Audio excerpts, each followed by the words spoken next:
hude kritike na Državno volilno komisijo v lanskem letu, ko so potekale evropske volitve in 4 posvetovalni referendumi. Računsko sodišče je namreč DVK o pravilnosti poslovanja izdalo negativno mnenje. Med drugim je komisija nepravilno izplačevala številna nadomestila, javna naročila v skupni vrednosti 1 400 000 evrov pa so izvedli nepravilno. Kakšne so podrobnosti očitkov, kako odgovarja direktor komisije Igor Zorčič? No, očitkov res ni malo, večinoma pa se nanašajo na nepravilno izplačane dodatke. Poglejmo konkretno.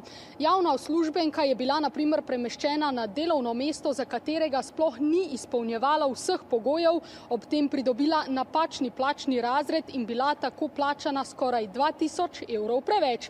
V več primerih je komisija tudi nepravilno izplačevala delovno uspešnost, nepravilno pa je obračunavala tudi regrese za prehrano.